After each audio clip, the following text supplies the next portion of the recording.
Mark, if you loved me, you'd pay off my student loans. Those words hit me like a punch to the gut, and I just froze. We were sitting on her couch, the late-night TV flickering, and I could feel the weight of them pressing down, suffocating. Wait, what? I managed, my voice trembling more than I wanted. She leaned back, arms crossed, eyes sharp. I mean it, Mark. You love me, right? So you'd do this. You'd make my life easier. I laughed, but it came out bitter, shaky. You're joking, right? That's your idea of love. She didn't laugh. That's when I realized she wasn't joking. She never was when she wanted something. Mark, come on. I work so hard, but I can't. I can't do this alone. I thought you loved me. I felt my chest tighten, that familiar knot that starts small and grows until it's unbearable. Love isn't a checkbook, Anna, I said quietly, almost whispering. Love isn't paying off debts you ran up for yourself. Her eyes flashed, hurt turning into something sharp, almost venomous. Then maybe you don't love me as much as you think you do. Maybe you don't love me at all. I wanted to yell. I wanted to tell her she was being cruel, manipulative, selfish. But instead, I just sat there, staring at the floor. Because somewhere, deep down, I already knew. I already knew I didn't recognize the person I loved anymore. A week later, I found the first text. Who's Daniel? I asked one night, holding up her phone, my hand shaking. She froze. Looked at me like I'd slapped her. Daniel. Oh, he's just a friend. Just a friend. I repeated, my voice sharp, trembling. You mean the guy whose name I've seen in texts every night for 2 months? Her silence was deafening. That silence. It was louder than any confession could ever be. Anna, tell me the truth. She finally looked up, tears glistening, but not shame. Not regret. I like him, Mark. I care about him. I can't help it. I laughed, but it was bitter, hollow. You can't help it? Anna, we were supposed to be building a life together. I deserve to be happy, she spat, voice breaking but defiant. I deserve happiness, Mark. And maybe you aren't enough for me. I wanted to scream. I wanted to shake her until she saw the mess she'd made of us. But I couldn't. Because I knew the truth. I loved her, yes, but I had to love myself more.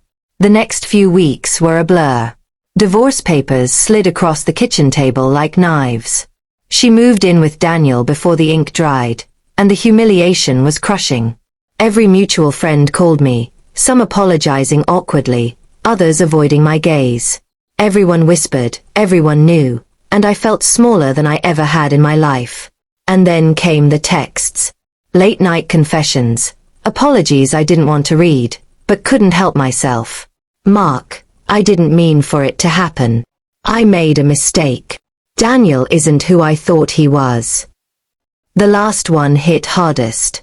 I remember the line clearly. Mark, Daniel hit me. I didn't know what I was doing. I was scared. Please, can we talk? I stared at my phone for a long time, thumb hovering over the reply button. And then I deleted the message. All of it. Gone. I realized something crucial in that moment. Regret without action is meaningless.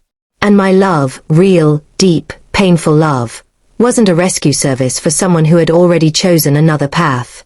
Months passed. I rebuilt my life piece by piece. Nights alone at first, staring at the ceiling, wondering if I'd ever feel whole again.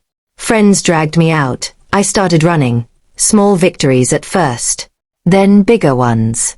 I laughed again, sometimes without guilt. I smiled without questioning if it was wrong. And slowly, painfully, the pain softened. Anna called once more, almost a year later. Her voice was trembling.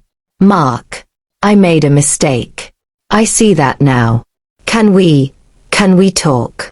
I swallowed, felt the old sting, the old heartbreak. But this time, it was different.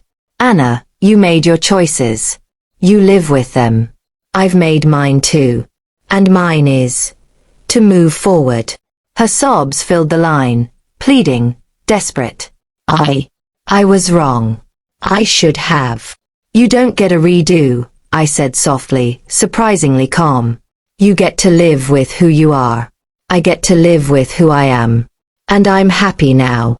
The line went silent. I didn't cry this time. I hung up, feeling something I hadn't in years, peace. Looking back now, I can still feel the jagged edges of that time. The betrayal, the humiliation, the nights I spent questioning everything I thought I knew about love. But I also feel gratitude. Because in the wreckage, in the smoldering ruins of what I thought would last forever, I found myself. I found the strength I didn't know I had, the courage to say no to toxic love, and the clarity to recognize my worth. She shattered me, yes. But in the shards, I saw my reflection, stronger and steadier than ever before. And maybe, that's the cruelest, most beautiful twist of all. Sometimes the people who leave us broken give us the very thing we need to rebuild. I tell this story late at night, to anyone who'll listen, not for pity, not for sympathy. I tell it because I know there are people out there, staring at their phones, reading texts, hearing words they can't believe are coming from someone they trusted, wondering if they'll survive. And you will. You will survive. You'll stumble, fall, rage, cry. But when the dust settles, when the heartbreak softens just enough to take a deep breath, you'll see yourself. Whole. Unapologetic. Free. And maybe, just maybe, that's the gift hidden inside the pain.